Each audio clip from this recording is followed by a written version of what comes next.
새벽 예배 나오신 모든 성도님들 진심으로 환영합니다. 또 온라인으로 함께 하시는 우리 성도님들 진심으로 환영합니다. 이 시간에 함께 우리의 신앙을 사도신경으로 고백하면서 하나님 앞에 예배로 나가겠습니다.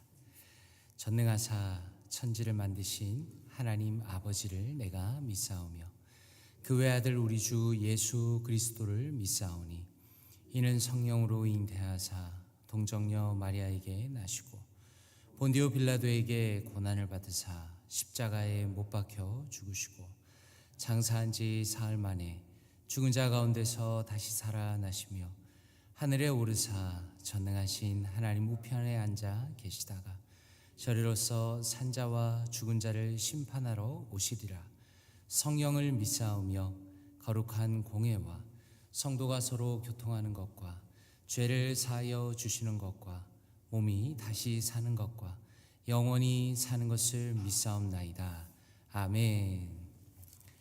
찬송가 28장입니다. 복의 근원 강림하사 함께 찬양 드리겠습니다.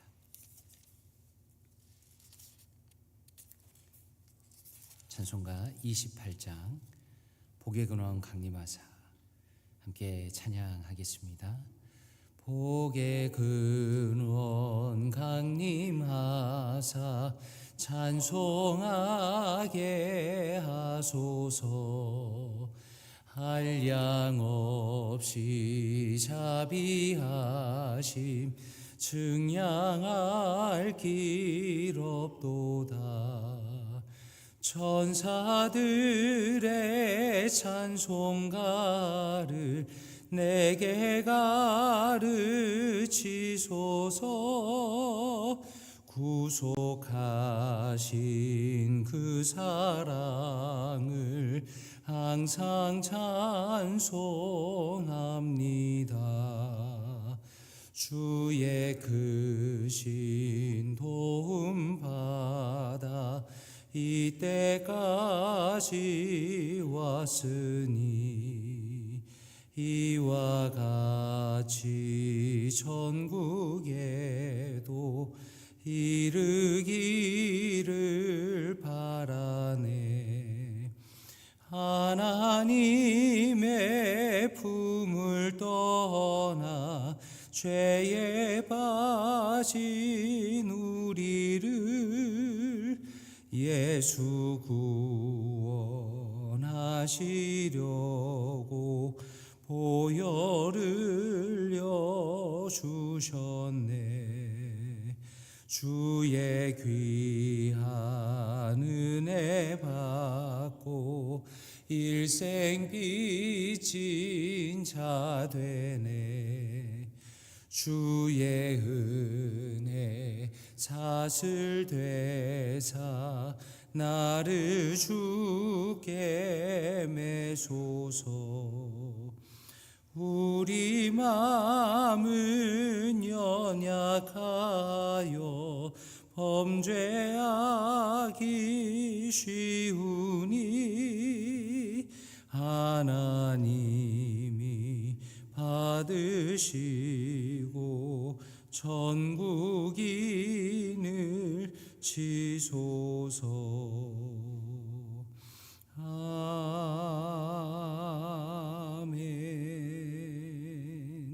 아멘.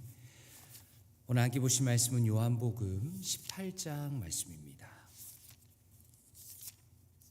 요한복음 18장 15절에서 27절까지 말씀입니다. 요한복음 18장 15절에서 27절까지 말씀입니다. 함께 합독하도록 하겠습니다. 시작. 시몬 베드로와 또 다른 제자 한 사람이 예수를 따르니 이 제자는 대제사장과 아는 사람이라. 예수와 함께 대제사장의 집들에 들어가고 베드로는 문 밖에 서 있는지라. 대제사장을 아는 그 다른 제자가 나가서 문을 지키는 여자에게 말하여 베드로를 데리고 들어오니 문 지키는 여종이 베드로에게 말하되 너도 이 사람의 제자 중 하나가 아니냐 하니 그가 말하되 나는 아니라 하고 그때가 추운 고로 종과 아랫 사람들이 불을 피우고 서서 쬐니 베드로도 함께 서서 쬐더라. 대제사장이 예수에게 그의 제자들과 그의 교훈에 대하여 물으니 예수께서 대답하시되 내가 드러내놓고 세상에 말하였노라. 모든 유대인들이 모이는 회당과 성전에서 항상 가르쳤고 은밀하게는 아무것도 말하지 아니하였거늘 어찌하여 내게 묻느냐. 내가 무슨 말을 하였는지 들은 자들에게 물어보라. 그들이 내가 하던 말을 아느니라. 이 말씀을 하심에 곁에 섰던 아랫사람 하나가 손으로 예수를 쳐 이르되 내가 대제사장에게 이같이 대답하느냐 하니 예수께서 대답하시되 내가 말을 잘못하였으면 그 잘못한 것을 증언하라. 바른 말을 하였으면 내가 어찌하여 나를 치느냐 하시더라. 안나스가 예수를 결박한 그대로 대제사장 가야바에게 보내니라. 시몬 베드로가 서서 불을 쬐더니 사람들이 묻되 너도 그 제자 중 하나가 아니냐. 베드로가 부인하여 이르되 나는 아니라 하니 대제사장의 종 하나는 베드로에게 귀를 잘린 사람의 친척이라. 이르되 내가 그 사람과 함께 동산에 있는 것을 내가 보지 아니하였느냐. 이에 베드로가 또 부인하니 곧 닭이 울더라. 아멘. 아마 성도님들께서도 그렇게 생각하시겠지만 신앙생활을 하다 보면 한 가지 깨닫는 것은 우리가 예상하거나 기대하는 방식으로만 시험이 찾아오는 것이 아니다라는 것입니다. 견고한 믿음을 가진 사람이 예상치 못한 상황에서 흔들리기도 하는 것입니다. 혹은 반대로 평소에 연약해 보였던 사람이 갑자기 찾아온 어려움 앞에서 뜻밖의 신앙의 용기를 보이기도 하는 것입니다. 우리의 믿음의 시험이라는 것은 늘 극적인 순간에만 찾아온다고 생각하기가 쉽지만 오히려 우리의 일상 속에서 그리고 보이지 않는 작은 선택들과 또 결정들 안에서 우리의 신앙이 드러나고 믿음이 보여지는 것입니다. 예수님께서 체포되셨을 때 대부분의 제자들은 두려움 속에 흩어졌습니다. 하지만 베드로는 달랐습니다. 그는 위협을 무릅쓰고 예수님을 끝까지 따라갑니다. 15절 말씀에 보니까 시몬 베드로와 또 다른 제자가 예수를 따르니라 라고 말씀합니다. 많은 사람들이 베드로를 나약한 사람이라고 평가하기도 하지만 그의 행동을 자세히 보면 오히려 그가 예수님을 향한 깊은 애정을 가지고 있음을 볼 수가 있습니다. 그리고 그는 예수님을 지켜보겠다라는 용기를 가지고 있었고 또 체포된 예수님께서 어떻게 되는지를 알고 싶어 했습니다. 그래서 베드로가 대제사장의 뜰로 들어간 것은 우연이나 호기심 때문만이 아니었습니다. 그는 의식적인 결단을 내리고 위험을 감수하면서 그곳에 간 것입니다. 그런데 문제는 베드로는 자신의 믿음을 지킬 준비가 되어 있지 않았다라는 것입니다. 그렇기 때문에 우리는 베드로의 배신을 바라볼 때 이것을 단순히 두려움의 결과로만 볼 것은 아닙니다. 오히려 신앙의 시험이라는 것은 우리가 예상하는 방식이나 원할 때 찾아오는 것이 아니라 우리가 준비하지 않은 순간에 혹은 원하지 않는 방식으로 찾아올 때가 더 많다는 것을 오늘 말씀을 통해서 우리가 알 수 있는 것입니다. 그러므로 우리는 단지 외적인 용기만으로 우리의 신앙을 지킬 수 있는 것이 아니라 그 믿음을 받쳐주는 영적인 힘이 있어야 한다는 것입니다. 베드로는 자신의 유혹과 두려움 앞에서 충분히 준비가 되었다고 평소에 생각하고 있었습니다.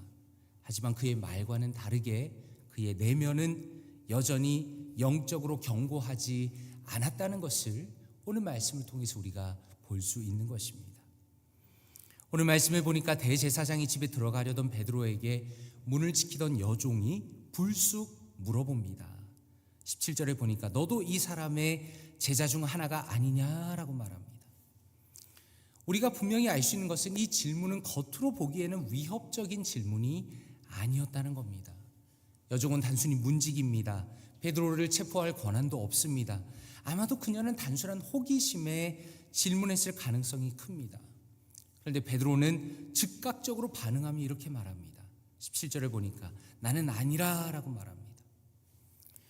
여기서 우리가 깨닫는 것은 우리의 신앙을 흔드는 것은 거대한 압박이나 극적인 상황이 아닐 수도 있다는 겁니다. 때로는 아주 작은 질문 하나로 인해서 우리의 믿음이 흔들리기도 한다라는 겁니다. 문제는 지금 상황 속에서 베드로의 마음이 이미 연약해져 있다는 겁니다. 베드로의 마음속에 이미 두려움이 있었습니다. 그리고 서서히 그를 잠식하고 있었습니다. 그는 예수님의 잡혀가시는 모습 속에서 너무나 긴장하고 있었고 예상치 못한 단순한 질문 하나에 순식간에 무너져 버리는 것입니다. 그러므로 신앙을 지킨다는 것은 그런 것 같습니다. 단지 우리가 큰 결단을 생각하면서 뭔가 대단한 것을 생각할 때만, 결단을 내릴 때만 신앙을 생각하는 것이 아니라 오히려 우리의 삶의 작은 순간에도 믿음을 지킬 준비가 되어 있어야 하는 것입니다. 우리의 신앙은 일상의 사소한 선택과 또 대화 속에서 나타나야만 하는 것입니다. 그러므로 우리가 어떤 상황을 마주하더라도 믿음을 굳게 지킬 수 있도록 항상 깨어 있어야 한다는 것을 오늘 말씀을 통해서 우리가 알 수 있습니다. 베드로는 첫 번째로 부인한 후에 어디로 갔는가? 그는 여전히 예수님을 멀리서라도 지켜보고 싶었지만 문제는 그가 머문 장소가 그의 신앙을 지키기에 적절한 환경이 아니었습니다. 18절에 보니까 그때가 추운 고로 종과 하속들이 불을 피우고 서서 쬐니 베드로도 함께 서서 쬐더라 라고 말씀합니다. 다시 말해서 베드로는 그의 어떤 신앙을 대적하는 사람들 속에 있었다는 것을 보여줍니다. 그 자리는 예수님을 지키고 또 증언할 수 있는 어떤 안전한 장소가 아니라 사실은 베드로가 있는 자리 그 자체가 예수님을 부정할 가능성이 높은 환경 속에서 있었다라는 것입니다. 그러므로 신앙의 시험이라는 것은 단순히 우리 내면의 문제는 아니라고 말할 수 있겠습니다. 다시 말해서 베드로가 그 자리에 종들과 함께 서 있었던 것처럼 우리가 어디에 서 있는가 또 누구와 함께 있는가가 우리의 믿음을 지키는 데 있어서 큰 영향을 미치는 것입니다. 베드로는 자신이 서 있는 장소와 함께하는 사람들의 그 분위기가 자기를 더 연약하게 만들고 있다는 것을 깨닫지 못하고 그저 막연하게 추우니까 불만 쬐고 있었던 것입니다. 그리고 결국에는 그 자리에서 다시 한번 사람들의 질문이 들어옵니다. 25절에 보니까 너도 그 제자 중 하나가 아니냐라고 말합니다. 이에 베드로는 또다시 부인할 수밖에 없는 상황에 놓입니다. 이미 한번 부인했던 그 사람은 두 번째 질문에도 똑같은 방식으로 반응합니다. 우리가 여기서 깨닫는 것은 작은 타협이 점점 더 큰 부인을 만들어낸다라는 겁니다. 베드로는 우연치 않게 한 번의 거짓말을 했습니다. 그런데 또다시 거짓말을 하게 됩니다. 한 번의 두려움을 이기지 못했습니다. 또 그래서 결국 또 다른 큰 두려움이 몰려옵니다. 그러므로 우리의 신앙을 흔드는 것은 단 한 번의 결단이 아니라 지속적인 작은 타협과 반복된 선택이 쌓여서 우리의 신앙이 흔들린다는 것을 볼 수가 있습니다. 그러므로 이 장면은 우리에게 중요한 질문을 던집니다. 우리는 지금 어디에 서 있는가라는 것입니다. 우리의 신앙을 더 굳건하게 만드는 환경에 있는가, 아니면 우리의 믿음을 약하게 만드는 환경에 있는가, 우리 자신을 살펴보아야 하는 것입니다. 베드로의 이야기를 통해서 우리의 신앙을 지키기 위해서는 우리가 깨닫는 것은 우리의 신앙을 유지하고 더 강하게 만드는 환경 속에서 우리가 살아야 한다는 것을 깨닫는 것입니다. 그것이 바로 예배의 자리이고 말씀을 나누는 자리이고 믿음의 사람들을 만나는 자리이고 또한 구역 모임의 자리라는 것을 우리가 다시 한번 깨닫는 것입니다. 그런데 이것이 끝이 아닙니다. 이전과는 차원이 다른 질문이 베드로의 마음을 파고 들어옵니다. 마지막 질문을 보니까 26절에 직접적인 증언이 등장합니다. 내가 동산에서 너와 함께 있던 것을 내가 보지 아니하였느냐라고 말합니다. 이제 베드로의 상황이 어떻습니까? 거짓말을 더 이상 숨길 수가 없는 상황입니다. 대제사장의 종 말고의 친척이 베드로를 의심합니다. 단순한 추측이 아니라 경험을 근거로 베드로를 지목합니다. 이제 베드로는 단순한 방어적인 대답을 넘어서서 더 강하게 부인하지 않으면 안 되는 상황이 되었습니다. 그는 점점 더 깊은 절망과 두려움 속으로 빠져들며 결국 세 번째로 부인합니다. 이에 베드로가 또 부인하니 곧 닭이 울더라. 27절에 이렇게 말씀하는 것입니다. 그리고 베드로의 머릿속에는 예수님께서 하셨던 말씀이 번개처럼 스쳐 지나갔을 것입니다. 요한복음 13장 38절에 닭 울기 전에 너는 세 번 나를 부인하리라 라고 말씀하셨기 때문입니다. 베드로는 단 한순간도 자신이 예수님을 부인할 것이라고 생각해 본 적이 없었을 것입니다. 그러나 현실은 그의 순간적인 판단의 실수들과 신앙을 저버리는 그 두려움에 잠식되면서 결국 무너집니다. 예수님을 부인하게 되었습니다. 그러므로 오늘의 이 장면을 우리가 보는 것은 단순한 실패의 장면이 아니라는 것입니다. 오히려 우리의 신앙이 얼마나 연약한지를 보여주는 장면입니다. 인간의 결단만으로는 신앙을 지키는 것은 절대로 가능하지 않으며 우리는 언제나 시험 앞에서 무너질 수 있다는 것을 보여주시고 주님을 의지해야 한다는 것을 보여주시는 것입니다. 말씀을 맺기를 원합니다. 오늘 우리는 본문을 통해서 우리의 신앙의 시험이 예기치 않은 순간에 찾아온다는 사실을 깨달았습니다. 베드로는 예수님을 따르려고 했지만 믿음을 지킬 준비가 되지 않아서 무너졌습니다. 다시 말해서 신앙은 거대한 위협이 아니라 작은 질문 하나에도 흔들릴 수 있다라는 것입니다. 그리고 작은 타협이 반복되면 결국 신앙을 부인하는 결과로 이어질 수 있다는 것입니다. 그러므로 간절히 바라기는 우리가 우리의 믿음의 수준을 스스로 점검하기 원합니다. 마치 내가 대단한 믿음을 가진 사람인 것처럼 생각하는 것이 아니라 하나님 앞에서 겸손한 마음으로 주님을 의지하기 원합니다. 믿음의 사람들과 자주 만나고 믿음을 지킬 수 있는 자리를 선택하고 늘 영적으로 깨어있으며 예배에 열심을 내고 믿음과 교제 속에서 거하기를 원합니다.